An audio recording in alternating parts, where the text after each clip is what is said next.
आज सब आवे निज पद आत्मरूप पुण्य न्याय के भवसीद करो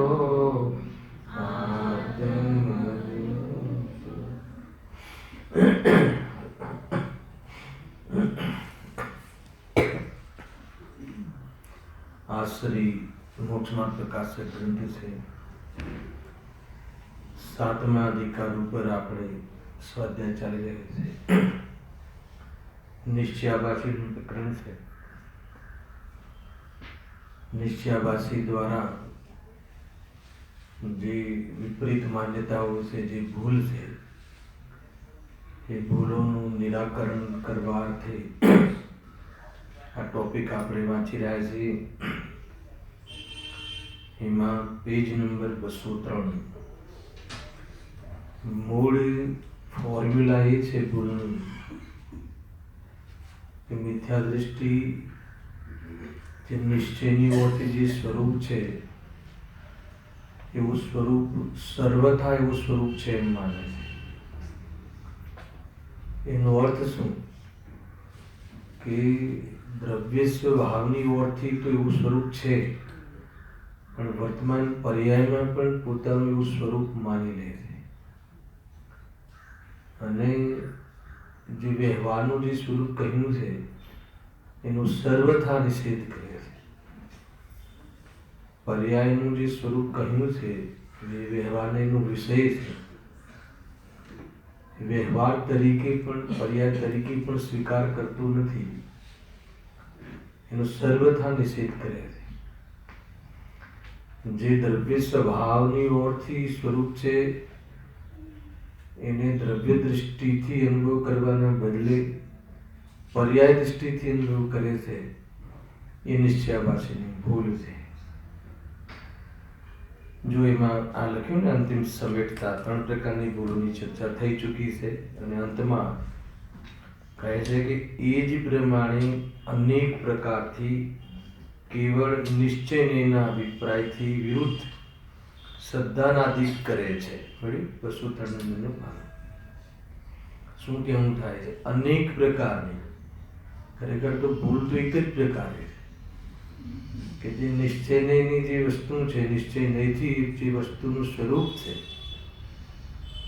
એ નિશ્ચયથી ન માનતા પર્યાયની અંદર એવા સ્વરૂપનો સ્વીકાર કરે છે. એટલે સર્વથા એવું સ્વરૂપ માની લે. એમાં 3 પ્રકારની ભૂલોની ચર્ચા થઈ ચૂકી. આત્માનું સ્વરૂપ કેવળ જ્ઞાન સ્વરૂપ છે, તો વર્તમાન પર્યાયમાં મતિ જ્ઞાન હોવા છતાં એને કેવળ જ્ઞાનનો સદભાવ માને છે. રાગાદિથી રહિત આત્માનું સ્વરૂપ છે, સ્વભાવ છે, પરંતુ એ વર્તમાન પર્યાયમાં જ એનો અભાવ માની લે છે. સ્વભાવથી જોવામાં આવે તો આત્મા કર્મ નો કર્મના બંધથી રહિત છે, અબંધ સ્વરૂપ છે, પરંતુ વર્તમાન પર્યાયમાં જ બંધથી રહિત માની લે છે. આવીને 3 પ્રકારની ભૂલો. એ પ્રમાણે માનીને આત્માના સ્વરૂપનો લાભ ચૂકે છે, કસાયના અભાવ કરવાનો પુરુષાર્થ કરતો નથી.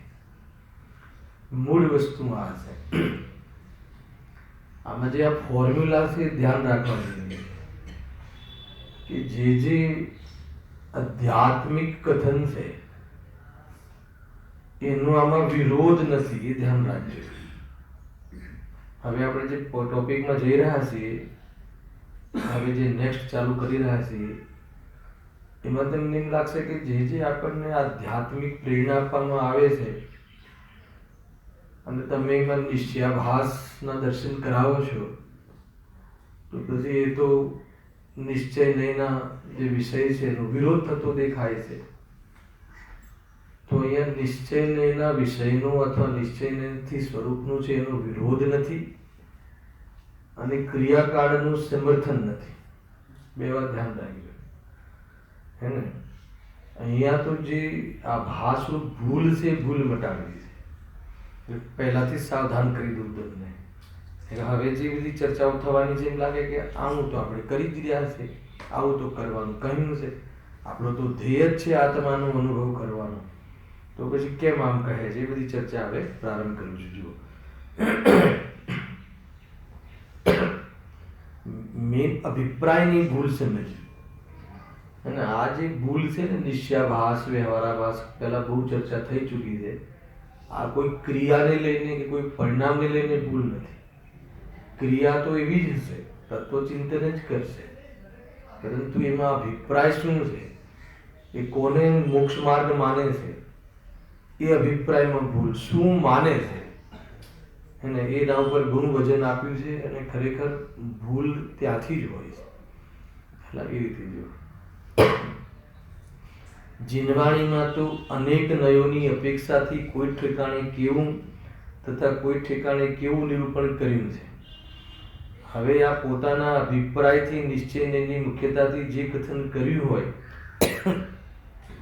તેને જ ગ્રહણ કરી મિથ્યા દ્રષ્ટિને ધારણ કરે છે. આવી ગયું કન્ક્લુઝન કે નિશ્ચયની મુખ્યતાથી કથન કર્યું હોય કે આત્મા ત્રિકાલ શુદ્ધ છે, નિશ્ચયની પ્રધાનતાથી છે, તો એ રીતે સ્વભાવની ઓળથી અનુભવ કરવાના બદલે વર્તમાન પર્યાયમાં જ શુદ્ધતા માની લે છે. એ રીતે જેટલા બી નિશ્ચયના કથન છે, એ કથનમાં એનો જે અભિપ્રાય છે, એ અભિપ્રાય જે ખોટો અભિપ્રાય તો છોડતો નથી, પણ વર્તમાન પર્યાયમાં જ જે એ પ્રમાણે માની લે છે, અને સરવાળે એને પાપ પુણ્યની રુચિ છૂટતી નથી. મૂળ વસ્તુ અહીંયા એ કહેવું છે કે પુણ્યની પ્રવૃત્તિ છોડી દે છે. તત્વ વિચાર, તત્વ સંબંધીનો વિકલ્પ, એ સંબંધી જે આવે છે ભૂમિકામાં, પરંતુ એ માની લે છે કે વિકલ્પ રહિત છે ને, તો મને વર્તમાન પર્યાયમાં વિકલ્પ જ નથી. એક, અને જે વિકલ્પાદી જે થાય છે એનો કર્તા બનવાનો નિષેધ છે, કરવા લાયક છે એમ નથી, પરંતુ આવા વિકલ્પ જ ન હોય એમ કરી અને પાપ પ્રવૃત્તિમાં લાગી જાય, પણ ન એને પુણ્યની રુચિ છૂટી છે, પુણ્યની પ્રવૃત્તિનો નિષેધ કરે છે. સાંભળજો, આ તમને એક ઓર એંગલ આપી દો કે નિશ્ચયાભાસી પુણ્ય પ્રવૃત્તિનો, સદાચાર પ્રવૃત્તિનો નિષેધ કરે છે, પુણ્ય પ્રવૃત્તિનો નિષેધ કરે છે, પણ પુણ્યની રુચિનો નિષેધ નથી કરતો. હાલા, આ વાત સમજવા જોઈએ. અશુભ ક્રિયામાં પ્રવર્તે છે, અશુભ ક્રિયામાં પ્રવર્તે છે, એ કોઈ ક્રિયામાં પ્રવર્તે છે એટલે સ્વચ્છંદ છે એમ નહીં. આ બે ત્રણ હું તમને ફોર્મ્યુલા કહી દઉં સાથે સાથે, આગળ આ બધું કામ આવશે. આપણે જ્યારે કોઈ નિશ્ચય પ્રધાન કથન કહે, નિશ્ચયની વાત ચાલતી હોય અથવા નિશ્ચયની વાતની ચર્ચાઓ કરતા હોઈએ, અને એ જીવના જીવનમાં કોઈ અશુભ ક્રિયા જોવા મળે, તો આપણે એને શું સમજી લઈએ છીએ કે સ્વચ્છંદ થઈ ગયું. સમજ? તો એ તો અહીંયા આપણે નિરૂપણ બી રીતે કરતા હોઈએ ક્યારેક, કે એમ કરીને વ્યવહાર આદિનો નિષેધ કરે છે, પર્યાયની અંદર શુભ ભાવનો નિષેધ કરે છે, નિષેધ કરીને પછી પાપ પ્રવૃત્તિમાં ચાલ્યો જાય છે. એટલે જે પણ કોઈ પાપ પ્રવૃત્તિમાં બધા દેખાય છે એ સ્વચ્છંદ છે એમ નહીં સમજી લેવું સર્વથા. સાંભળ્યું? કેમ કે અશુભાદી પ્રવૃત્તિમાં તો જ્ઞાનીઓ પણ જોવા મળે છે. આવા પોઈન્ટ ધ્યાન કરી લો. અને કોઈ પર્યાયની અંદર શુભ વ્યવહાર ચાલતો હોય એટલે વ્યવહાર પાછી થઈ ગયો એમ નહીં, કેમ કે શુભ ભાવરૂપ જીવન તો એને જ્ઞાનીનું પણ જોવા મળે છે, એને કર્તવ્યરૂપ જીવન જીવે છે, એની લાઈફસ્ટાઈલ છે. જ્ઞાનીની લાઈફસ્ટાઈલ કેવી હશે? મૂળજાતની લાઈફસ્ટાઈલ કેવી રીતે હશે?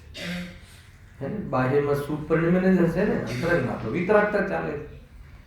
તો આપણે સર્વથા આપણે ક્રિયાની ઓળથી જ કોઈ આ ભાસ કરી દઈએ એમ નથી, કેમ કે આ અભિપ્રાયની ભૂલ છે. મારે એ બતાવવું છે.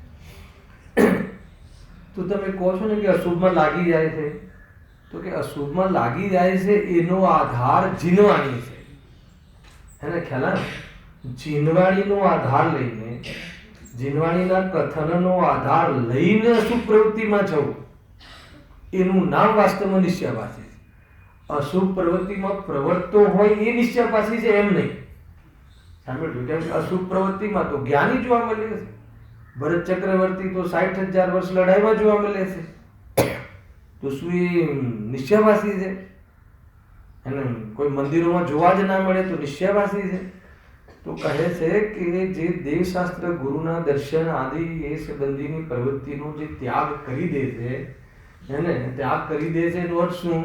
કે વેઠળની ક્રિયા છે એ તો બંધ થાય છે, એ મારું સ્વરૂપ જ નથી. દ્રષ્ટિમાં નિષેધ કરવાના બદલે પ્રવૃત્તિ છોડીને, શુભ પ્રવૃત્તિ છોડીને અશુભ પ્રવૃત્તિમાં જાય છે. એનો અર્થ કે જીનવાણીનો આધાર લઈને, તત્વનો આધાર લઈને એ પ્રમાણેની પ્રવૃત્તિ કરે છે. એનું નામ નિશ્ચયવાસ છે. એક. બીજું એ છે કે જે પણ કોઈ પ્રવૃત્તિ, શુભ પ્રવૃત્તિની દ્રષ્ટિ છોડવાની હતી એની જગ્યાએ શુભ પ્રવૃત્તિ છોડી દે છે. સ્વભાવમાં રહીને શુભ પ્રવૃત્તિ છોડવાની હતી એની જગ્યાએ અશુભમાં આવીને શુભ પ્રવૃત્તિ છોડે છે. ખ્યાલ આવે ને કેટલી વાત પીકડાય છે? શુભ પ્રવૃત્તિ શું છોડવાનું હતું? શુભ ભાવ, શુભ પ્રવૃત્તિ શું છોડવાનું હતું? દ્રષ્ટિમાં છોડવાનું, ધર્મ માનવાનું છોડવાનું. એની જગ્યાએ શુભ પ્રવૃત્તિ છોડી દીધી. ખ્યાલ આવે છે? અચ્છા, શુભ પ્રવૃત્તિ નથી છોડવાની, સિદ્ધો એ નથી છોડી છે ને, પણ સ્વરૂપમાં રહીને છોડવાની હતી. તો સ્વરૂપમાં રહેવાની તો વાત જ નહીં, અને અશુભમાં રહીને શુભને છોડે છે. તો કહે છે કે એ રીતે ત્યાગની પ્રવૃત્તિ એ રીતે નથી. પહેલા દ્રષ્ટિમાં ત્યાગ થાય છે અને સ્વભાવમાં રહીને પરિણામોમાં ત્યાગ થાય છે. પરંતુ તું ધર્મના નામે, ધર્મની આડ લઈ અને શુભ પ્રવૃત્તિનો ત્યાગ કરીને પ્રમાદ કરે છે અને અશુભ પ્રવૃત્તિમાં જોવા મળે છે. અને ન તને અશુભની રુચિ છૂટી છે કે ન તને શુભની રુચિ છૂટી છે. રુચિનો ત્યાગ તો તે એક કે નથી કર્યો, કેમ કે આત્માની રુચિ નથી થઈ, આત્માની વાતોની રુચિ થઈ છે. અને એ રીતે આજે આખો અધિકાર છે એને લઈને અહીંયા કરવામાં આવે છે. કેમ કે આમાં છે ને આપણે ભૂલ શોધવાની. આપણે કોઈ આ નિશ્ચયવાસી એને જે પ્રકરણ ચાલી રહ્યું છે એ કોઈ નિરૂપણની ઓરથી સર્ટિફિકેટો નથી આપવાના. ધ્યાન રાખજો. કેમ કે આ તો આપણે નિશ્ચયના કથનો સાંભળીએ છીએ, નિશ્ચયની વસ્તુઓને આપણે સ્મરણમાં લઈએ છીએ, એ તરફનો આપણો વિશેષ વલણ રહે છે. પરંતુ આપણો અભિપ્રાયમાં કોઈ ભૂલ રહી જાય એટલા માટે જ સમ્યક દર્શન નથી થતા ને. તો શું રહી જાય છે અભિપ્રાયમાં ભૂલ? નિશ્ચયવાસી આદિ અભિપ્રાયની ભૂલ છે, પ્રવૃત્તિની ભૂલ નથી. આ તમે ખાસ ધ્યાનમાં રાખજો.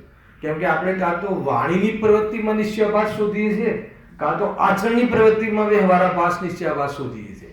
તો કે બે ભૂલો છે, જોઈ લેજો આપણે.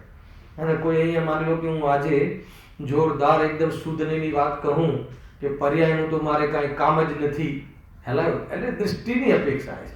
કામ નથી એટલે આશ્રયનું જ કાર્ય નથી એમ કહીને હું શુદ્ધ નહીં એવી જોરદાર સ્થાપના કરું તો કોઈ જીવ કે આ ભાઈને નિશ્ચયનો આભાસ થઈ ગયો લાગે છે, પર્યાયની વાત ઉડાડી દે છે.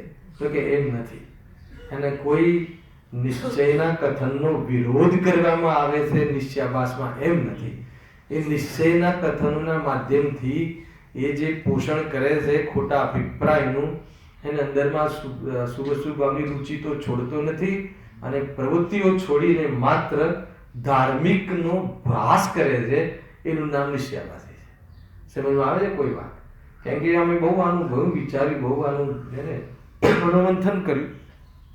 કેમ કે જેમ જેમ હું આ પ્રકરણ વાંચું છું તેમ તેમ એમ થાય છે કે આપણે તો જ્યારથી આપણે તો ધર્મ ક્ષેત્રમાં શ્વાસ લેવાનો ચાલુ કર્યો છે ત્યારથી તો આ જ બધી વાતો કરી છે કે હું ગાયક છું, હું તો શુદ્ધ છું, હું તો ત્રણેય કાળે શુદ્ધ છું, હું તો હાલત શુદ્ધ છું, મારામાં રાગનો તો નિશાની જ નથી. અને એ જ કથનોમાં અહીંયા નિશ્ચયાભાસ કેવી રીતે એનો અભિપ્રાય એ કથનોના માધ્યમથી કેવી રીતે ખોટું પોષણ કરે છે એ પંડિતજી આપણે સમજાવે છે. તો આપણને ક્યારેક એવું ના થઈ જવું જોઈએ કે આ નિશ્ચયના કથનોનો વિરોધ થઈ રહ્યો છે. નિશ્ચયાભાસના પ્રકરણમાં નિશ્ચયના કથનોનો વિરોધ નથી. એ વિરોધ લાગતો હોય તો નિશ્ચયાભાસનું પ્રકરણ આપણને સમજાય નથી. ખ્યાલ આવે કે નહીં? એ રીતે છે.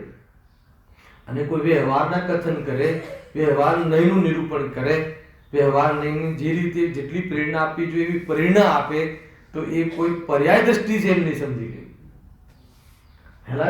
અને બતાવો કે ગુરુદેવશ્રીએ આપણને 4-4 કલાકનો અભ્યાસ કરવાનું કહ્યું કે નથી કહ્યું એ કહો પહેલા. અને 4-4 કલાક તો અભ્યાસ કરવો જોઈએ, કરે ત્યારે તો સંસ્કાર પડે, ધર્મની વાત નથી, સંસ્કાર પડે, એટલે અર્થાત તો એની પાત્રતા તૈયાર થાય સંસ્કાર પડે એટલે. તો મને બતાવો કે 4-4 કલાક અભ્યાસ કરવો એ નિશ્ચય છે કે વ્યવહાર છે? બરાબર ને? અને જ્યારે એ કહેવાની પ્રેરણા આપવી એ વ્યવહારાભાસ કહી શકશો તમે? હવે ગુરુદેવનું નામ દીધું છે એટલે તો કઈ રીતે કહી શકાય? પણ કોઈ બીજો વિદ્વાન આવીને કહે તો આ તો એક જ આત્માની તો વાત જ નથી કરતા, હે ને? હું બસ શુદ્ધ છું એ જ બોલવું જોઈએ. અહીંયા તો પ્રેરણા જ આપે છે, સ્વાધ્યાય કરો, આ કરો, તે કરો. આમને વ્યવહારની દ્રષ્ટિ લાગે છે. શું કહે એને? તો કે તને ખ્યાલ નથી. કોઈ ક્રિયા અને કોઈ ભાષા અને કોઈ વક્તવ્ય અને કોઈ આચરણ, એને અર્થાત કોઈ વિકલ્પ, કોઈ મિથ્યાત્વ છે અથવા કોઈ આભાસ છે એમ નથી. ખ્યાલ આવે કે નહીં? આભાસ તો નિશ્ચયાભાસ તો અભિપ્રાયમાં પડે છે. એ ચર્ચા મારે વ્યા કરવી છે. એટલે આ બધી ફોર્મ્યુલાઓ છે ને એ તમને પહેલા લગભગ શનિ રવિમાં શનિવારે કહી દેતો હોઉં છું, જેથી કરીને આપણને વિષયનું સીધું આપણને લાભ મળે. આગળ હવે જીનવાણીમાં તો સમ્યક દર્શન જ્ઞાન ચારિત્રની એકતા થતા મોક્ષ માર્ગ કહ્યું છે. હવે ઓર નવું ચેપ્ટર ચાલુ થાય છે. ટૂંકમાં તમે બે વસ્તુ ધ્યાનમાં રાખો કે શરૂઆતમાં જ આપણને એમ કહી દીધું કે જીનવાણીમાં તો નિશ્ચય અને વ્યવહારથી વસ્તુ સ્વરૂપનું અને મોક્ષ માર્ગનું નિરૂપણ છે. બરાબર છે? આ વાત પાકી છે ને? જીનવાણીમાં જે વસ્તુનું સ્વરૂપનું નિરૂપણ અને મોક્ષ માર્ગનું નિરૂપણ નિશ્ચય અને વ્યવહાર પદ્ધતિથી કરવામાં આવે છે. અત્યાર સુધી જે વાત ચાલી ગઈ એ વસ્તુના સ્વરૂપની જે પદ્ધતિ છે નિશ્ચય વ્યવહારની, એની ચર્ચા થઈ. હવે મોક્ષ માર્ગનું પણ જે સ્વરૂપ છે એ નિશ્ચય અને વ્યવહાર પદ્ધતિથી કરવામાં આવે છે. અને એમાં નિશ્ચય અને વ્યવહારનું સ્વરૂપ ન સમજતા કોઈ એક નયમાં એકાંત કરી લે છે, એક નયના વિષયમાં એકાંત કરી લે છે અને જે રીતે નયને ગ્રહણ કરવાનો છે, દ્રવ્ય નિશ્ચયને દ્રવ્ય સ્વભાવની વળથી ગ્રહણ કરવાનું છે, એ રીતે તો ગ્રહણ કરતો નથી અને પર્યાય દ્રષ્ટિએ ગ્રહણ કરી અને પર્યાયનો સર્વથા નિષેધ કરે છે, કાં તો પોતાને સર્વથા એવો માની લે છે જેવો નિશ્ચયમાં કહ્યો છે. એ ભૂલ એ એકાંત થઈ જાય છે. ખ્યાલ સમ્યક અનેકાંત પૂર્વક જ સમ્યક એકાંત હોય છે. ઉદ્દેશ્ય બહુ લખ્યું છે એમના પ્રવચનમાં, બહુ કહ્યું છે કે નિશ્ચય વ્યવહાર બંનેને સ્વીકાર કરો, બંનેના સ્વરૂપનો સ્વીકાર કરો અને નિશ્ચયના વિષયને આદરણીય માનો, વ્યવહારના વિષયને જાણેલો પ્રયોજનવાદ માનો, એ વસ્તુ એ રીતે છે એમ માનો, એટલી બીમારી છે એમ માનો, એવી પરિસ્થિતિઓ છે એમ માનો, પરંતુ એ સ્વરૂપ છે એમ નહીં માનો. બસ આવી ગયું ને? સમ્યક અનેકાંત ને પછી એકાંત. આ તો સમ્યક અનેકાંત નહીં, આપણે તો અહીંયાની વાત જ નહીં કરવાની, એને પ્રમાણની બહાર રહીને દ્રવ્ય સ્વભાવની દ્રષ્ટિ સંભવ નથી. અને એકલા પ્રમાણની જ વાતો કરી અને દ્રવ્ય સ્વભાવ તરફ જોવે જ નહીં તો આત્મદર્શન થવાનો ચાન્સ નથી. ખ્યાલ આવે કે ના? હવે આમાં આપણે કઈ ભૂલ કરીએ છીએ? હેલા આપણે જે મુમુક્ષુ સમાજ છે એ પ્રમાણની વાતને ઉડાવે છે. પ્રમાણ તો પૂજ્ય જ નથી, પ્રમાણ તો પૂજ્ય જ નથી. ગુરુદેવશ્રીએ કહ્યું છે, બરાબર છે? પ્રમાણ પૂજ્ય નથી એટલે પર્યાય સહિતનો વિષય છે, એટલે દૃષ્ટિના વિષયની અપેક્ષા એ પૂજ્ય નથી. બાકી પ્રમાણ જ્ઞાન વગર તો તમે એને કેમ કે જે નિશ્ચયને જે વિષય શુદ્ધને જે છે એ શુદ્ધને પ્રમાણ નયનો અંશ, પ્રમાણ જ્ઞાનનો અંશ છે. કેવી રીતે કહેશો તમે? તમે શુદ્ધને જ એકલો ચાહો છો પણ એ પ્રમાણ જ્ઞાનનો અંશ છે. પ્રમાણનો જ સ્વીકાર નહીં કરો, પ્રમાણના અંશોને બધા અંશોને સ્વીકાર નહીં કરો તો એમાં શુદ્ધને તરફ કઈ રીતે જશો? આ તમને મેં આગમની રીતે કહ્યું, એ રીતે છે. અને આગળ તો આવી ગઈ કે જ્યાં સુધી તમે એકાંત એમ માનો કે શુદ્ધ છું તો પછી આ પર્યાયની અંદર જે રાગ દ્વેષ છે, એમાં જે અપૂર્ણતા છે, દુઃખ છે, એનો ભાવ કરવાનું પ્રયોજન છે કે નહીં? અને અગર જો તું એનો સ્વીકાર જ નથી કરતો તો એનો ભાવ કરવાનો પુરુષાર્થ ક્યાંથી કરીશ તું? આવી ગયું ને પ્રમાણ? પર્યાય સહિત દ્રવ્યને જોવું એ પ્રમાણ છે. અને પર્યાય સહિત જોઈને દ્રવ્ય સ્વભાવને કાઢવો, તારવવો એમાંથી, હે ને, એના પર દ્રષ્ટિ કરવી અને પર્યાયને એનો વિષય જે છે એના તરફની એકત્વ તોડવું, એનું નામ ધર્મ છે. બસ આ રીતે છે. કંઈ બહુ મોટી વાત નથી, પણ એનું જે ઇન્ટરપ્રિટેશન જે છે, એની જે અંદરમાં સમજણ છે, એનું મર્મ છે, એ મર્મ સુધી નથી પહોંચતો અથવા અન્યથા પહોંચે છે. એટલે આ ભાષોમાં રહે છે. જો વાંચું છું, જીનવાણીમાં તો સમ્યક દર્શન જ્ઞાન ચારિત્રની એકતા થતા મોક્ષ માર્ગ કહ્યો છે. તમને લાગે છે આ કથનને સુન કે એવું છે? है ना? मोक्ष मार्ग कोने कहे? सम्यक दर्शन ज्ञान चारित्राणी मोक्ष मार्ग है. अर्थात सम्यक दर्शन ज्ञान चारित्रनी એકતાને મોક્ષ માર્ગ કહ્યો છે. ત્યાંથી જ ખ્યાલ આવી જાય કે કઈ એવી વાત કહેવા વાળા છે, હે ને? આપણને સમ્યક દર્શન ગમે કે સમ્યક ચારિત્ર ગમે? હું તમને આનું જરા ખોલીને કહું. સમ્યક દર્શન વાળો ધર્મ સારો કે ચારિત્ર વાળો ધર્મ સારો? હે ને? ત્રણેય હોય તો જ ધર્મ છે. જો આપણે જે મુમુક્ષુ ઉપર જે આરોપ છે ને પ્રકાશભાઈ, એ ખોટો નથી. અને આપણા લોકોની કદાચ કોઈ વર્તનમાં એટીટ્યુડમાં કઈ ગલતી આવી ગઈ છે એટલે આપણી નિંદા થઈ રહી છે. એટલે આપણા ગુરુને પણ નિંદામાં લાવી દીધા.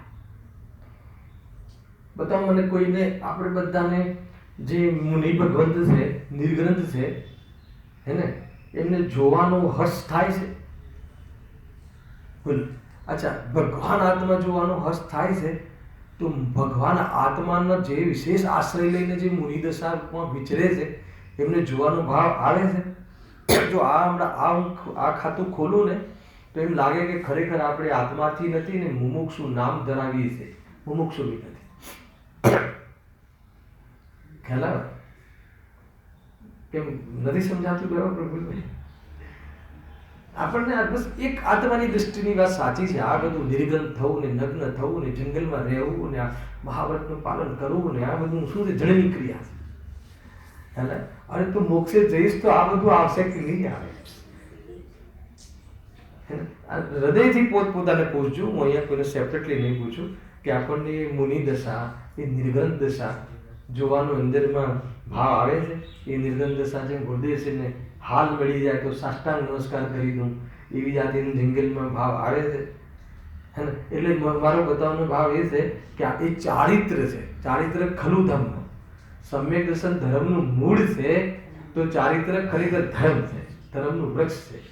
ખ્યાલ? હવે આપણે ચારિત્રની વાત સાંભળવાની નહીં. તમે 28 મૂળગુણની ચર્ચા, બાહ્ય ચારિત્ર અને અંતરમાં 3 ચોકડી ને એ બધી વાત નહીં કરો. આપણે તો બસ એ દેહ અને આત્મા ભિન્ન છે એવી દ્રષ્ટિ કરવી એટલે થઈ ગયું.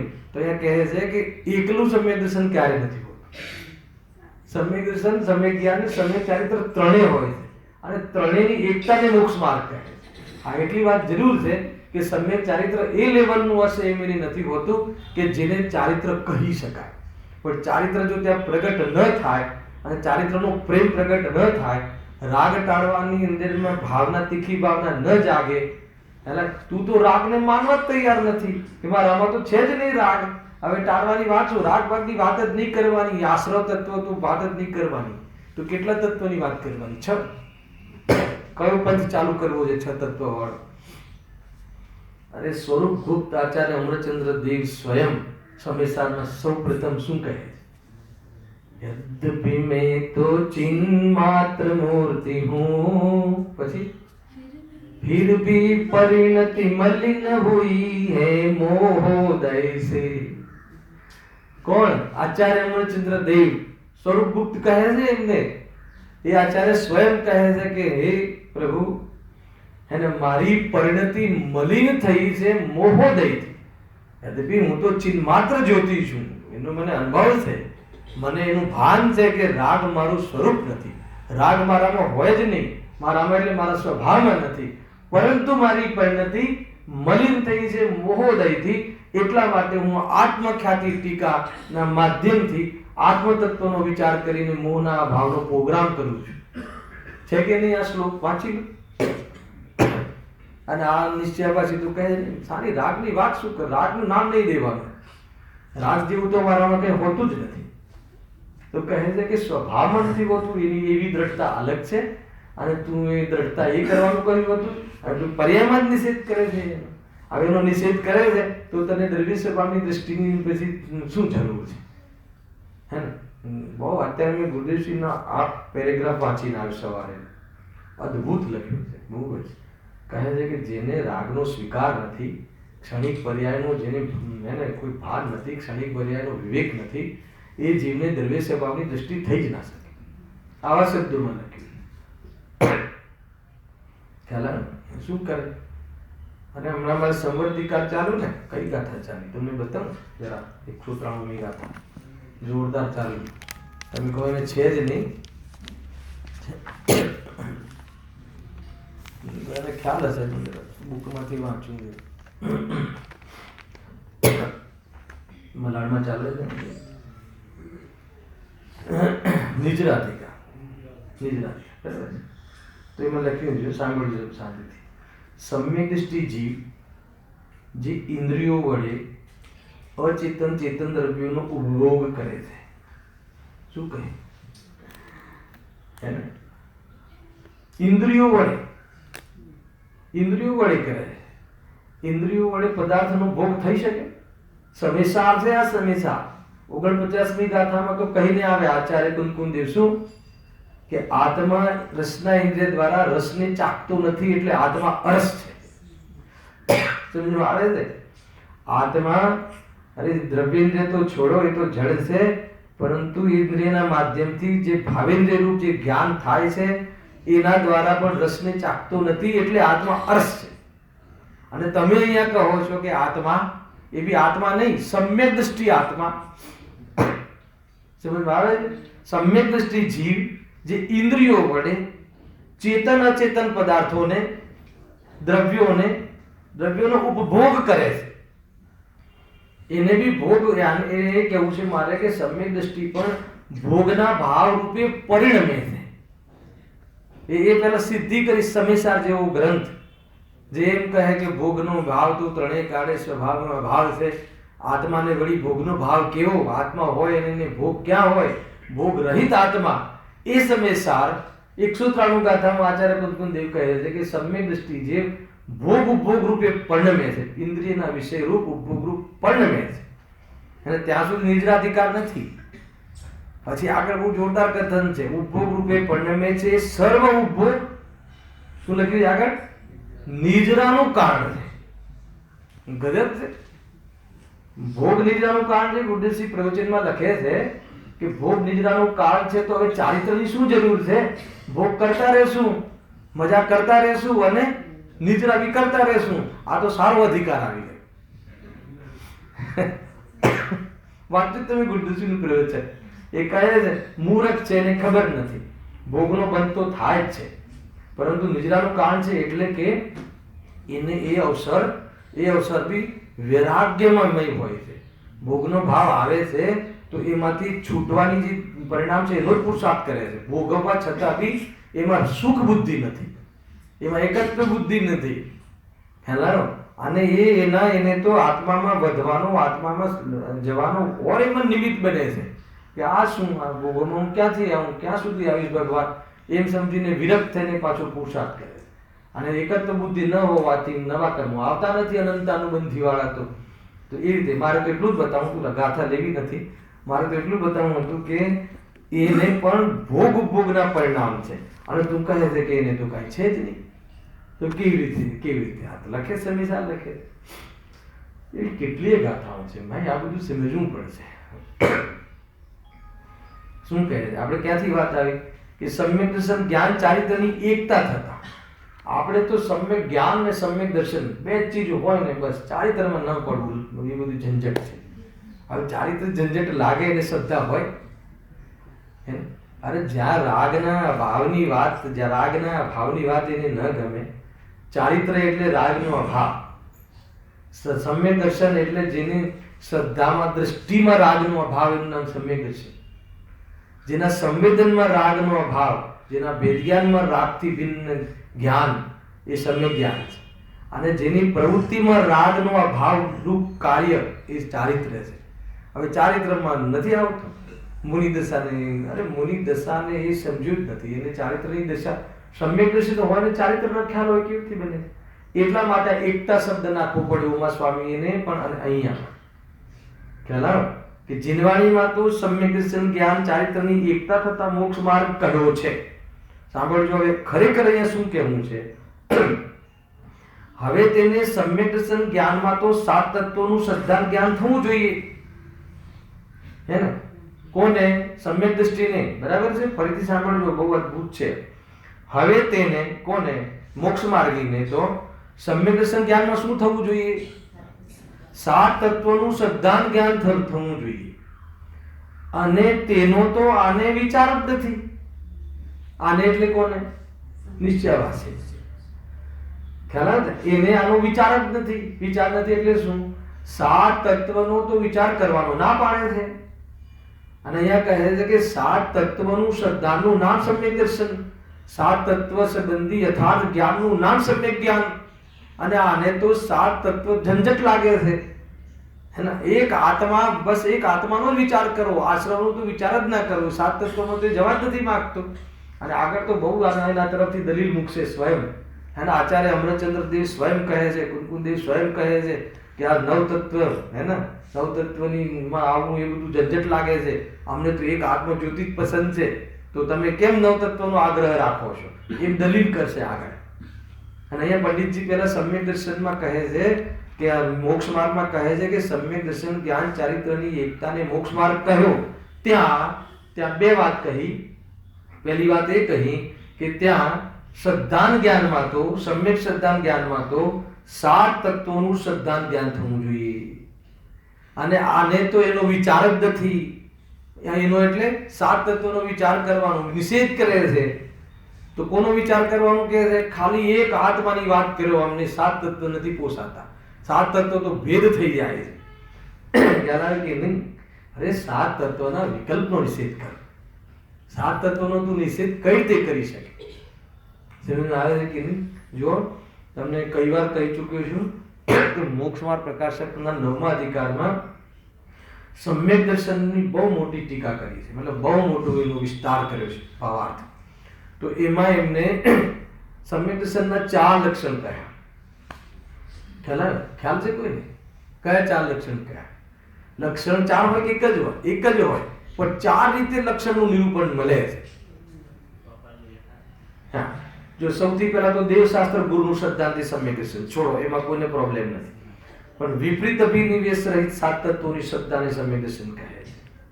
પછી બીજું જીવ અજીવના શ્રદ્ધાને સમ્યક દર્શન કહે છે. અને પછી કહે કે ખાલી શુદ્ધાત્માના શ્રદ્ધાને સમ્યક દર્શન કહે છે. આ 4 પ્રકારના લક્ષણની નિરૂપણ ચાલતું હોય તો એમાં સૌથી વધારે ઉત્કૃષ્ટ પરિભાષા, એમને ખરેખર પરિભાષા આ ચલાય. કઈ? જીવાદી 7 તત્વોની શ્રદ્ધા અથવા વિપરીત અભિનિવેશ રહી જીવાદી 7 તત્વોની પ્રતીતિને સમ્યક દર્શન કહે છે. એ નિશ્ચય સમ્યક દર્શન કહે છે. એના પર બહુ ચલાવે. ત્યાં બહુ પ્રશ્ન પૂછ્યા શાસ્ત્રમાં, તો એમાં જ કહે છે કે આત્માની શ્રદ્ધા કરવી, અને તમે પંડિતજી 7 તત્વની શ્રદ્ધા કરાવો છો અમને. હેલા કે નહીં? એટલા માટે અમે તો એક આત્માની જ વાત કરીશું. 7 તત્વોની વાત કરવાથી મિથ્યાત્વ આવી જશે. બરાબર છે? વ્યવહારની વાત કરવાથી શું થઈ જશે? વ્યવહારાભાસી થઈ જશે. ભાઈ તને ખ્યાલ નથી આ તો બહુ જબરજસ્ત એમાં દોડ આપે છે કે ઠીક છે અમે તારી વાત માનીએ છીએ, હવે તું જ કે અમને કે તારે આત્માની શ્રદ્ધાનું નામ સમ્યક દર્શન છે, તો આત્માની શ્રદ્ધા કરવી એટલે શું એ કહે. અને એનું તું જ્યારે એનો વિસ્તાર કરે, એનું તું જવાબ આપે તો એમાં 7 તત્વો વગર સંભવ જ નથી. આત્માની શ્રદ્ધા કરવી એટલે શું પ્રકાશભાઈ? હું ચૈતન્ય સ્વરૂપ છું. બરાબર છે? તો શું કામ ચૈતન્ય સ્વરૂપ છો ને તમે, તો શ્રદ્ધા શું કામ કરવી છે? કેમ કે હું અનાદિથી પોતાને દેહ રૂપે માનતો હતો. કયું તત્વ આવી ગયું? અજીવે આવી ગયું ને આશ્રમી આવી ગયું ને મિથ્યાત્વ. મિથ્યાત્વ આશ્રમ છે ને દેહ રૂપે માનવું પોતાને, એટલે દેહનો બી સ્વીકાર કર્યો. અજીવ તત્વ આવી ગયું અને હું દેહ રૂપે માનતો હતો, આશ્રમ તત્વ આવી ગયું. તો પછી તારે આત્માનું શ્રદ્ધા શું કરવું છે? કેમ કે હું બહુ દુઃખી થતો હતો આ દેહને પોતાને માનીને. કયું તત્વ આવ્યું? બંધ તત્વ. હવે એ મારે જે દુઃખ છે એને દૂર કરવું છે, એટલે આત્માની શ્રદ્ધા કરવી છે કે દેહ હું છું જ નહીં, ચૈતન્ય સ્વરૂપ છું એમ માનીશ તો મારું દુઃખ દૂર થશે. કયું તત્વ? સર્વ તત્વ. હવે જ્યારે હું ચૈતન્ય સ્વરૂપ છું તો હવે દેહ તરફ લક્ષ કરીને શું લાભ? તું આત્માનો જ લક્ષ કર્યા રાખીશ. કયું તત્વ? નિદ્રા તત્વ. અને બસ એક આત્મામાં જ સમાઈ જઈશ. કયું તત્વ? મોક્ષ તત્વ. સાથે તત્વ આવે કે ના આવે, એક આત્માની શ્રદ્ધા કહો કે સાત તત્વની શ્રદ્ધા કહો બે એક જ વાત છે, પણ આ જીવને એક આત્માની શ્રદ્ધા તરફ જોરથી કહ્યું હોય કથન, અધ્યાત્મના જોરમાં કથન કહ્યું હોય એટલે તરત જ કહે કે નહીં આપણે તો સાત તત્વની વાત નહીં કરવાની, ટાઈમ પાસ છે, એના કરતા આપણે એક આત્માની વાત એ કહેશે હમણાં. તો સાતે તત્વનું વજન એ શુદ્ધ આત્માનું વજન છે. તમને આશ્રવ તત્વ થી ભિન્ન આત્માને જોવો છે કે નહીં? તો આશ્રવ તત્વથી ભિન્ન જોવો એમાં આત્મા તત્વનું વજન નથી. અને આશ્રવથી બોલવાનું ચાલુ કરીએ તો શુદ્ધાત્માની દ્રષ્ટિ કમજોર પડી જાય એવું ક્યાંથી લાગે? મને એ નથી સમજાવતું કે પ્રમાણના કથનો કરવાથી અથવા વ્યવહારના કથનો સાંભળવાથી એને અથવા આત્મા શુદ્ધ, અરે હવે તો એવું ચાલવા આવ્યું છે કે શુદ્ધ નથી આત્મા શુદ્ધ છે એમ કહેવું તો એમાં બી એની શુદ્ધ આત્માની તરફની કમજોરી બતાવે છે. અરે તું કથન કરે તો નહીં વગર કથન સંભવ જ નથી. ભલે તું શુદ્ધ નહીં બોલે, અચ્છા આત્મા શુદ્ધ નહીંથી શુદ્ધ છે કે સ્વભાવથી શુદ્ધ છે? હવે સ્વભાવથી શુદ્ધ છે એમ તમે ભેદ કર્યો અથવા સ્વભાવથી શુદ્ધ છે એમ કથન કર્યું તો એ સ્વભાવની અપેક્ષાથી લગાવીને કહ્યું ને, તો એ કયા નહીંનું કથન થયું? એ કમજોર નથી પડતી વાત, ફીકી નથી પડી જતી વાત. પ્રમાણથી કથન કરવાથી બલ મળે છે શુદ્ધ નહીં. હાલા આપણને રાગ હયાત હોવા છતાં હું શુદ્ધ છું, રાગ મારી પર્યાયમાં હોવા છતાં મારો શુદ્ધ સ્વભાવ રીતે થયો નથી, અને પૂરા પ્રમાણની અંદરથી તું શુદ્ધતાને કાઢ. રાગ છે જ નહીં, એક પડખાને ઉડાઈ લઈને તું વસ્તુને ખંડિત કરીને જોઈશ તો કે તને આત્માનું ભાન નથી અને આત્માનો તને અનુભવ નહીં થાય. ખ્યાલ આવે? સાતે તત્વ વજનનો અર્થ શું છે? સાત તત્વની શ્રદ્ધામાં શુદ્ધાત્માનું વજન નથી. અચ્છા, મોક્ષ તત્વ પ્રગટ કરવાનું ઉપાદેય છે, એમાં શું પ્રોબ્લેમ છે? ખ્યાલ આવે? મારે આત્માની શ્રદ્ધા કરવી છે કેમ કે મોક્ષે જવું છે. હમણાં જ આર્ય ઉદ્દેશી પોકારતા હતા, અને શ્રીમદજી જેવા જ્ઞાની પણ એને જેમને આત્મદ્રષ્ટિ અને વિશેષ વિશુદ્ધિ એ બી કહે છે કે અપૂર્વ અવસર એવો ક્યારે આવશે, ક્યારે થઈશું બાય અંતરની ગ્રંથ જો, તો અપૂર્વ અવસરની ભાવના ભાવી તો એ વ્યવહારનો વિષય છે કે નહીં? એ સાત તત્વનું ભેદરૂપ શ્રદ્ધા છે કે નહીં? અહીંયા તો સાત તત્વના અભેદરૂપ શ્રદ્ધા, અભેદરૂપ શ્રદ્ધાને એટલે પ્રગટ કરવાનું ઉપાદેય, આશ્રયરૂપ ઉપાદેય નહીં. એ વાસ્તવમાં એક આત્માનું શ્રદ્ધાંત છે. આવે છે કે નહીં? એ બધું સમજવું જોઈએ. ખરેખર સાત તત્વનો વિષય બહુ જોરદાર છે. આપણને સાત તત્વ જેનાગરનો એટલો મહત્વપૂર્ણ વિષય છે કે એની સાત તત્વ અને સાત તત્વ સંબંધી ભૂલની જે પ્રયોગ છે એ પ્રયોગ આપણને આજે ખ્યાલ. આપણે હું કાલથી કોઈ શિબિરમાં સાત તત્વ લઉં તો તમને એમ થાય કે સમયસાર લો ને જરા, સાત તત્વની વાત શું કામ લો? તમે બતાવો કે સમયસારના અધિકારનું નામ છે એ સાત તત્વની વર્તી છે કે નહીં? તો સાતે તત્વ જે છે વેશ ધારણ કરીને આવે છે કે નહીં? જીવ અધિકાર, પુણ્ય પાપ અધિકાર, આશ્રય અધિકાર, સંવર અધિકાર છે કે નહીં? તો આ સાત તત્વની ચર્ચા નથી તો શું? સમયસાર સાત તત્વની ચર્ચા કરે, શુદ્ધાત્માની દ્રષ્ટિ માટે કરે છે, એ વાત બરાબર છે, પણ એમાં સાતે તત્વની શ્રદ્ધાનું નામ સમ્યક શ્રદ્ધા. એકલા આત્માની શ્રદ્ધાનું નામ બી એનો અર્થ બી સાત તત્વની શ્રદ્ધા. કથનમાં સાત તત્વની વર્તી ન કરે કથન કે આત્માની શ્રદ્ધા કરવી, તો શું કરવું આત્માની શ્રદ્ધામાં? આશ્રવથી ભિન્ન અનુભવ કરવો, તેમાં આશ્રવ તત્વની વાત આવી, એમાં પ્રોબ્લેમ ક્યાં છે? એમાં શુદ્ધાત્માની વાત ઢીલી પડી ગઈ કે શુદ્ધાત્માની વાત થોડી કમજોર પડી ગઈ, ફીકી પડી ગઈ, બોલવાનું જ નહીં, હું તો જ્ઞાયક છું, સિદ્ધ છું, પરમાત્મા છું એટલું જ બોલવું, એનું આશ્રવથી ભિન્ન છું એ બોલવું નહીં. તો તું બોલવામાં મેન્ટેન કરે છે નયોને, અને નયો તો બોલવા માટે જ છે, નયો તો નિરૂપણ માટે જ છે, અને અનુભવાવું એવું જોઈએ, આશ્રવનું અનુભવ ના આવવો જોઈએ, એ વાત બરાબર છે. પણ જ્યારે બોલવાનો અવસર આવે ત્યારે તું તારે બધા નયોની વાત કરવી પડશે. તો તું નયોમાં ખાલી શુદ્ધની વાત કરવી એનો અર્થ કે શુદ્ધનો પક્ષ, અને અશુદ્ધની વાત કરવી એનું નામ અશુદ્ધનો પક્ષ. એવું છે. 114મી ગાથા વાંચી લેજો પ્રવચન સામે, બે ચક્ષુને કેવી રીતે યુટિલિટી કરવી દરેકને ખબર નથી કે તે હવે હું વાંચું છું. હવે તેને સમ્યક જ્ઞાનમાં તો સાત તત્વનું શ્રદ્ધાન જ્ઞાન થવું જોઈએ, તેનો આને વિચાર નથી, એટલે એનો તો વિચાર કરતો જ નથી સાત તત્વોની વાતને. તથા સમ્યક ચારિત્રમાં રાગ આદિ દૂર કરવા જોઈએ, તેનો આને ઉદ્યમ નથી. શું કહ્યું? સમ્યક ચારિત્રને શું કરવાનું? રાગને દૂર કરવાનું નામ ચારિત્ર. રાગનું મટવું, રાગનું દ્રષ્ટિમાં મટવું સમ્યક દર્શન છે. રાગને ભિન્ન જાણવું એ સમ્યક જ્ઞાન છે. અને રાગનું હર સમય મટવું એ સમ્યક ચારિત્ર છે. અને આ ત્રણેયની એકતાના મોક્ષ માર્ગ છે. ખ્યાલ આવ્યો કે નહીં? તો આ કહે છે કે નહીં, આપણે રાગને કોઈ રાગને છેડવો નહીં. આપણે તો મારામાં રાગ નથી, હું તો ચૈતન્ય સ્વરૂપ છું એટલું જ્ઞાન કરું તો કે એટલાથી બસ નથી. સાતે તત્વને જાણવા પડશે. આશ્રયબંધ બી છે, તારી પર્યાયમાં બેઠા છે, હાલાકી નહીં તને દુઃખ દઈ રહ્યા છે, એ દુઃખના એજન્ટ છે, એ દુઃખના કારણ છે, હે ને? એનો અભાવ કરવો જોઈએ અને એ મારું એને પોતાને સ્વભાવ તરીકે અનુભવ ન કરવો જોઈએ. એ બધી વાતો છે કે નહીં? એ નથી માનતું. જો આગળ લખ્યું છે સમ્યક ચારિત્રમાં રાગાદી દૂર કરવા જોઈએ, તેનો આને ઉદ્યમ નથી. જો હું તમને એક સીધી વસ્તુ કહું, આને તો આપણા લેવલ પર સમજવું જોઈએ આ ટોપિકને, કે માનો કે હું તમને કોઈ અહીંયાથી સદાચારમય જીવન જીવવાનું અહીંયાથી આપણે એક વિચાર કરીએ બધા મળીને, અથવા પ્રેરણા લઈએ આપણે શાસ્ત્રથી, તો તમને સદાચારની વાત જચે નહીં. એનો અર્થ છે કે તને રાગ દૂર કરવાની ત્રેવડ નથી, તને રાગ દૂર કરવાની તારી તૈયારી નથી. એને રાગ મટાડવો ને, અરે એ ત્રણ ચોકડી કષાયનો અભાવ થઈ ગયા પછી બી સૂક્ષ્મ લોભ નડે છે મુનિરાજને.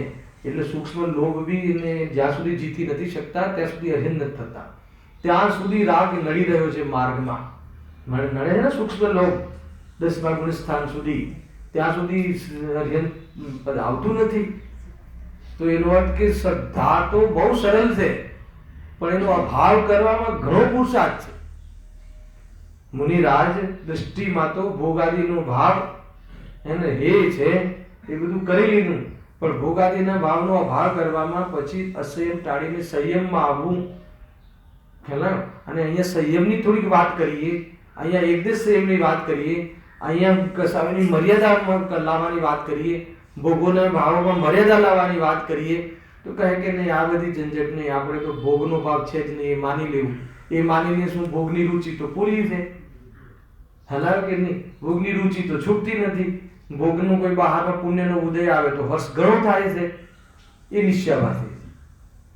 પુણ્ય ભાવ પુણ્ય ભાવમાં પરિણમવું એને ન ગમે, પણ પુણ્યનું ફલ ગમે. ગમે કે ના ગમે? બરોબર. તમને ખ્યાલ છે આ કે માની લો કે હું અહીંયા નિશ્ચયની જોરદાર વાત કરું, હે ને, અને મને શું અપેક્ષા હોય કે જોરદાર આ વ્યક્તિ જોરદાર ગુરુદેવની વાત આને પચાવી છે અને બસ એક માત્ર આ વ્યક્તિ માન લો બસ પામી ગયો લાગે છે, અને મને શું જોઈએ છે? બસ તમારી આટલી કોમેન્ટ્સની અપેક્ષા છે. એ રોજ કે મને અંદરમાં પુણ્યના ઉદયની રુચિ છે, અને એ કોમેન્ટ્સ મિથ્યા તો હોય તોય મળી શકે છે, પણ ક્યારે? પુણ્યનો ઉદય હોય ત્યારે. હાલાલ કે નહીં? પુણ્યના ઉદયમાં શેતાનને પણ લોકો ભગવાન માની લે. બીજા લોકો દ્વારા ભગવાન મનાવવામાં ભગવાન બનવું નથી પડતું, એને એમાં પુણ્ય જોઈએ છે, અને ભગવાનનો લાભ લેવા માટે ભગવાન બનવું પડે. સમજ આવે છે કે નહીં? કોઈ બીજા લોકો બધા ભગવાન માને, મને જ્ઞાની માને, તો બીજા લોકો જ્ઞાની માને એના માટે પુણ્ય જોઈએ. કેમ કે જ્ઞાની હોવા છતાં બી જ્ઞાની ન માને એવી બી પરિસ્થિતિ આવી શકે છે, પણ જ્ઞાનીને એની પડી હોતી નથી. આવે છે પહોંચાય છે પ્રકારની વાત બહુ જોરદાર છે આ કથન. લોકની અંદર બહારમાં એ પ્રમાણેનો યશ મળવો, જ્ઞાની તરીકેનો યશ મળવો, એ યશ મળવામાં જ્ઞાની પણ નથી જોઈતું, પુણ્ય જોઈએ. હેલા, અને હું જ્યારે આવા કથનો બોલીને બધાથી કોઈ અલગ વિદ્વાન, બધાથી કોઈ અલગ શુદ્ધ નહીંનો પ્રિય વિદ્વાન અગર બનવા માંગતો હો, અથવા એ અંદરમાં મારી અંદરમાં એ રુચિ હોય, તો હું પુણ્ય પ્રવૃત્તિ તો ચાહતો નથી. પુણ્યને તો એવી ઉડાવીને, પુણ્યને તો એવી ધુલાઈ કરું છું. અરે ગુરુદેવ શ્રી શુદ્ધાત્માની સામે પુણ્યની ધુલાઈ કરતા હતા, એ એને દેખાયું નહીં. એને શુદ્ધાત્મામાં જવા માટે પુણ્યને છોડવાની વાત કરતા હતા, એ લોજિક એને ખ્યાલમાં આવ્યો નહીં. અને આને તો પુણ્ય છે નહીં અને પુણ્ય કરવું એ નથી અને પુણ્યની ખાલી ધુલાઈ કરવી છે, એનું નામ નિશ્ચયવાસી. હેલો, સમજો તમે એ વાત? અંદરમાં એ અંદરનો અભિપ્રાય છે. અચ્છા, મને બતાવો પ્રકાશભાઈ, પુણ્ય હે છે એમ કહેવાનો અધિકાર કોને છે? જેને પુણ્ય હોય એને. અને તારે પુણ્ય પરિણામ તો છે નહીં, ઠેકાણા જ નથી. અને તને હે તું કહીશ તો તું આત્મા ઉપાધિ માનીને તું હે કરે છે, તો આ દોષ આવી ગયો. તને તો અધિકાર નથી પુણ્ય હે કહેવાનો, હે ને? ચા ને ગાંઠિયા જોતા હોય ગાદીથી ઊભા થઈને, એ જીવને પુણ્ય હે કહેવાનો ગાદીથી અધિકાર નથી. સમજ આવે છે જે હું કહું છું? હે ને? અહીંયા ગાદીથી ઊભા થઈને લોરીની ચા અને ગાંઠિયા જોતા હોય અને જડની ક્રિયાના આડમાં તું કરતો હોય, પાછો જોઈતા હોય એ બી ચલાવી લઈએ, પણ આ તો જડની ક્રિયા છે, આમાં શું પ્રોબ્લેમ છે? અને તું એમ કહીને સેવન કરતો હોય અને તું તને માની લો કે તું કોઈ સુપર નિશ્ચયની દ્રષ્ટિ વાળો છે નહીં સમજતો, તો કહે કે તને જો ગાદીએ બેસીને કહેવા પુણ્ય હે છે કહેવાનો પણ અધિકાર નથી. એ બહુ બધી બાબતો છે ભાઈ. હું અશુભ ક્રિયા છે એ સ્વચ્છતા નહીં, એ આની આડમાં કહે છે.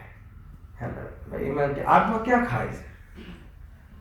તો પછી શુદ્ધ શુદ્ધનો વિવેક નહીં કરવો, એનો અર્થ એવો લેવો કે શુદ્ધ શુદ્ધનો વિવેક નહીં કરવો.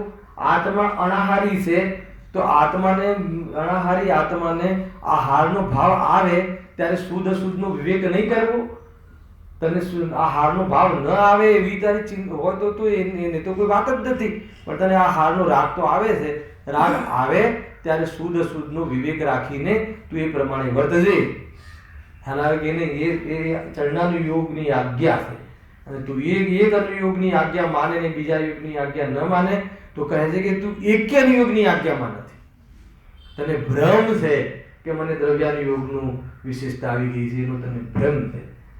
આ છે ભાઈ, બધી ઘણી બધી બાબતો છે. હું તો તમને આપણા લેવલમાં વિચાર કરવાનું કહું છું.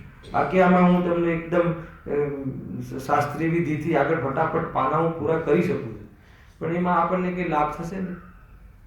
કેમ કે નિશ્ચયાભાસ પ્રવૃત્તિમાં નથી, અભિપ્રાયમાં. અને અભિપ્રાય દેખાતો નથી. અભિપ્રાય તમારે પોતાને પકડાય કાં તો સર્વજ્ઞને પકડાય. શું માનીએ છીએ આપણે? માનો કે 7 તત્વની ચર્ચા અહીંયા લખ્યું છે પંડિતજી કે 7 તત્વોનું શ્રદ્ધાન જ્ઞાન હોવું જોઈએ, એનો તો તને વિચાર નથી. અને ચારિત્ર્યમાં રાગને દૂર કરવો જોઈએ, એનો તો તને ઉદ્યમ નથી. ઉદ્યમ નથી એટલે તું કોઈ કશાયની અભાવ કરવાની પ્રવૃત્તિ તો તને બહારથી પણ નથી દેખાતી, કોઈ મર્યાદા બી તને દેખાતી નથી, હે ને? પહેલા ગુણસ્થાન વાળથી અસંયમ અને ચોથા ગુણસ્થાન વાળથી અસંયમમાં આસમાન જમીનનું અંતર હોય. હાલ આવે ને? અનૈતિક પાપ નો અભાવ હોય છે. પાપનો અભાવ નથી એટલે અસંયમી છે, પણ અનૈતિક પાપ નથી હોતા સમ્યક દ્રષ્ટિ.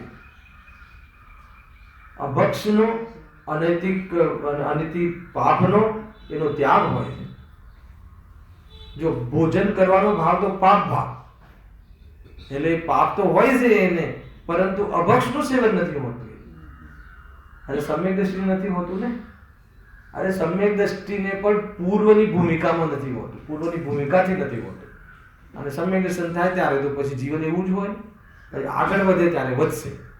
બધી જ વસ્તુ સમજવી જોઈએ. ટૂંકમાં અહીંયા એ કહેવું છે કે તને આત્માની વાત લાવીને તું બસ એક 7 તત્વને બી ઉડાવે છે, તો કે એમ 7 તત્વ એમ નથી. જો એ લખ્યું છે, એક પોતાના આત્માના શુદ્ધ અનુભવને જ મોક્ષ માર્ગ માની સંતુષ્ટ થયો છે. તો આમાં ભૂલ શું કરીએ? ગલતી શું કરી? બરાબર તો છે, આપણને એવું લાગે છે ને ભાઈ? આ જે લીટી છે ને, એક પોતાના આત્માના શુદ્ધ અનુભવને જ મોક્ષ માર્ગ માની સંતુષ્ટ થયો છે. હું આ નિશ્ચયાભાસીનું પ્રકરણ છે એમ ન કહું, અથવા અહીંયા ન તમને જણાવું, અને આ લીટી હું કહું કે પોતાના આત્માના શુદ્ધ અનુભવને જ મોક્ષ માર્ગ માનવો જોઈએ, મોક્ષ માર્ગ માનવીને સંતુષ્ટ થવું જોઈએ, તો એમાં તમને ભૂલ શું લાગે? આ બહુ નાજુક વિષય છે. પૂરા મોક્ષમાર્ગ પ્રકાશકમાં આ પ્રકરણ નિશ્ચયવાસીનું પ્રકરણ બહુ નાજુક છે, અને એમાં આ પ્રકરણ તો બહુ નાજુક છે. આ લીટી જે કહું કેમ બહુ નાજુક છે? કેમ કે એમાં થોડી બી અસાવધાની થઈ તો બહુ મોટી ભૂલ થઈ શકે છે. બીજું કેમ નાજુક છે પ્રકાશભાઈ? આ એટલા માટે નાજુક છે કે આપણે લોકો એ માહોલમાં જીવી રહ્યા છે, એ માહોલમાં શ્વાસ લઈ રહ્યા છે, અને એ માહોલ સારો છે, કોઈ વિરુદ્ધમાં નથી. આપણે એ જ સમજી રહ્યા છીએ કે ભાઈ હું તો આત્માના અનુભવનું નામ જ મોક્ષ માર્ગ છે, અને અનુભવના તો એટલા વખાણ અધ્યાત્મમાં થાય છે. હે ને, પેલું શું છે? ચિંતામણી અનુભવ રતન ચિંતામણી અનુભવ રસકોટ અનુભવ માર્ગ મોક્ષનો એ છે ને, અનુભવ મોક્ષ સ્વરૂપ. બધી અનુભવની જ વાત છે. અને અહીંયા બી અનુભવનું એ કે આ એક આત્માના અનુભવની વાત કરે છે, તો એમાં ક્યાં ગલતી આવી ગઈ, ભૂલ શું આવી ગઈ? ખ્યાલ આવ્યો? એમાં એ સંતુષ્ટ છે તો એમાં પ્રોબ્લેમ શું છે? એમાં નિશ્ચયાભાસ ક્યાંથી આવે? એટલે મેં શરૂઆતમાંથી જ કહ્યું હતું કે અહીંયા તમને આ કથન શું, આપણે બધા અનુભવ માટે તો આત્માના અનુભવ માટે તો તૈયારી કરી રહ્યા છે. આપણા બધાનો ધ્યેય બી તો એક આત્માનો અનુભવ જ છે. એક આત્માનો અનુભવ કરવો એ જ આપણા બધાનો ધ્યેય છે. અને એને લઈને જ એક આત્માનું વર્ણન આપણે સમજી રહ્યા છીએ.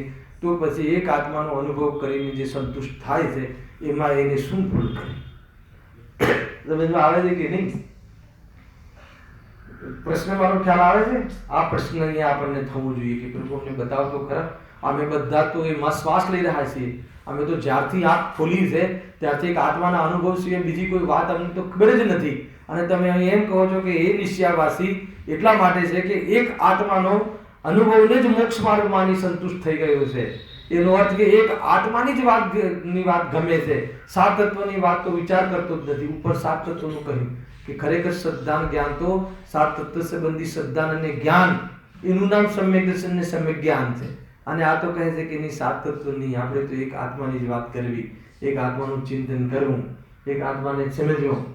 અહીંયા એમ કહી શકાય આશ્રવને પણ આત્મા માટે સમજવું.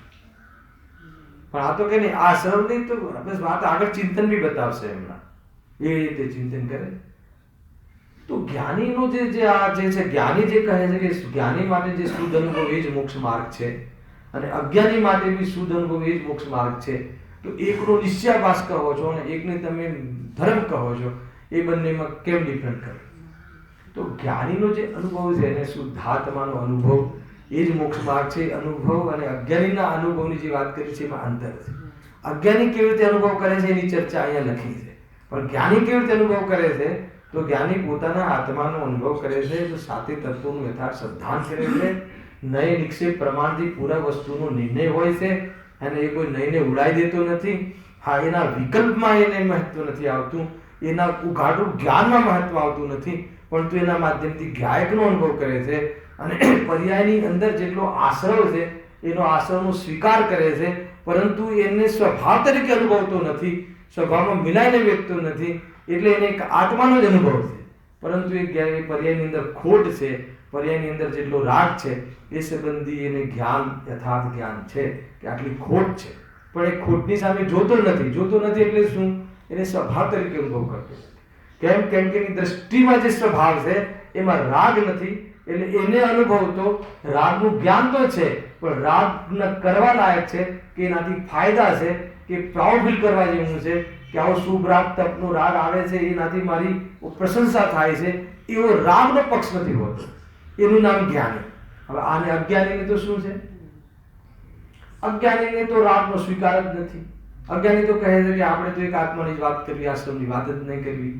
જો હવે એના ચિંતનની વાત કહે છે, હું ખાલી પ્રશ્ન મૂકીને અહીંયા સમાપ્ત કરીએ છીએ, અને કાલે એનો બહુ જોરદાર જવાબ હશે. જુઓ, તમને એમ લાગશે કે આ તો બધું આપણે કરીએ છીએ. વળી તેનો અભ્યાસ કરવા માટે, કોનો? એક આત્માનો અભ્યાસ કરવા માટે અંતરંગમાં એવું ચિંતન કર્યા કરે છે. શું ચિંતન કરે છે? હું સીધ સમાન શુદ્ધ છું, કેવલ જ્ઞાની આદિ સહિત છું, દ્રવ્ય કર્મ નો કર્મ રહિત છું, પરમાનંદમય છું, તથા જન્મ મરણ આદિ દુઃખ મને નથી, ઇત્યાદિ ચિંતન કરે છે. તો આ ચિંતન કરે છે એમાં ખોટું શું? આપણે બી તો આ ચિંતન કરવાનું કહીએ છીએ, ખ્યાલ આવે કે નહીં? ગજબ છે.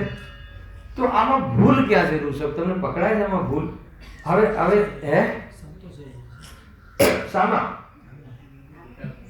ચિંતવનમાં સંતોષ અને એ શુદ્ધ નયના ચિંતવનને શુદ્ધ નયને પ્રગટ થયું એમ માને છે. શુદ્ધ નયના વિષય વસ્તુ જે છે એનું ચિંતન કરવું, એને શુદ્ધ નયનો આશ્રય માને છે. હલાય કે નહીં, આ ભૂલ થઈ ગઈ. બીજી ભૂલ અહીંયા ચાલે છે ને, મૂળ ફોર્મ્યુલા, કે એ જે ચિંતન કરે છે એ દ્રવ્ય સ્વભાવની ઓરથી જ છે એમ નથી સમજતો, એને વર્તમાન પર્યાયમાં જ એમ માની લે છે. એ મોટી ભૂલ. કેમ તમે કહો છો વર્તમાન પર્યાયમાં માની લે છે એમ? કેમ કે રાગનો અભાવ કરવાનો ઉદ્યમ નથી, કેમ કે પ્રમાદ વર્તે છે, એને પુણ્ય પ્રવૃત્તિથી બી ચીડ છે, એલર્જી છે. પુણ્ય પ્રવૃત્તિ દૃષ્ટિમાં નિષેધ હોવાના બદલે એને પુણ્ય પ્રવૃત્તિમાં નો જ નિવૃત્તિ કરી નાખી છે, અને અશુભ પ્રવૃત્તિ તો જોવા મળે છે, એટલે અંદરમાં પુણ્યની રુચિ છે પણ પુણ્ય પ્રવૃત્તિનો નિષેધ કરી નાખ્યો છે. ખ્યાલ આવે કે નહીં? તો એ એનું જીવન છે. હવે આપણા અભિપ્રાયમાં હવે આ તો પકડાય નહીં, કેમ કે અશુભ પ્રવૃત્તિ શુભ પ્રવૃત્તિ બંને જ્ઞાનીને જોવા મળે છે. તો આ તો અભિપ્રાયમાં શું માને છે? અભિપ્રાયમાં 7 તત્વોને જે ન માને તો એ બહુ મોટી ભૂલ થાય છે. અહીંયા એ કહે છે ને, આપણને તો એવું લાગે કે એમાં હું સિદ્ધ સમાન છું, હું પરમાનંદમય છું, અને સુખ દુઃખથી રહિત છું, લૌકિક સુખ દુઃખથી રહિત છું, જન્મ મરણથી રહિત છું, અને હાલ છું. તો એમાં ક્યાં ભૂલ થઈ છે? તો એમાં તો કોઈ ભૂલ નથી. તો એ પ્રમાણે અહીંયા કહે છે, પણ એ પંડિતજી કહે છે કે એટલા માટે ભૂલ છે કે એ જે ચિંતન કરે છે, અરે જ્ઞાનીને તો ચિંતન શું, એનો અનુભવ હોય છે. આને ચિંતન પણ કરે છે, પણ એ ચિંતન જે કરે છે એમાં સંતુષ્ટ થતો નથી. એ ચિંતન કરે છે એને ધર્મ માનતો નથી. ખ્યાલ આવે કે નહીં? એ રીતે એને બરાબર ભાન હોય છે. પણ આ નિશ્ચયાભાસી તો ચિંતન થઈ ગયું અને મને ખ્યાલ છે, મને આ વસ્તુની ખબર છે, એમાં સંતુષ્ટ થઈ જાય છે, અને રાગના ભાવનો ઉદ્યમ કરતો નથી, અને કશાયની મર્યાદામાં લાવવાનું પ્રકરણ એને ઝંઝટ લાગે છે. એ પ્રમાણે એ રીતેનું જીવન બહુ જ ભ્રષ્ટ હોય છે. એ રીતે અંદરમાં અભિપ્રાય ખોટો પોસાતો હોય છે. ઉપરથી એને તો પુણ્યની રુચિનું પોષણ થાય છે. ખાલી પુણ્યની રુચિનું પોષણ થાય છે. પુણ્ય ન હોવા છતાં પુણ્યની રુચિનું પોષણ. કારણ કે ચિંતન કરવું એ તો પુણ્ય ભાવ છે, અને પુણ્ય ભાવમાં એને સંતુષ્ટ થઈ ગયો એટલે પુણ્યની રુચિ થઈ ગઈ. તો એ રીતે અહીંયાનું ઓર બી વિશેષ ખુલાસા આપણે કાલે કરીશું, ને એનો જે જવાબ આપ્યો છે પંડિતજી આના પછી તરત એનો બહુ વિસ્તારથી ચર્ચા કરીશું. સહજાનંદ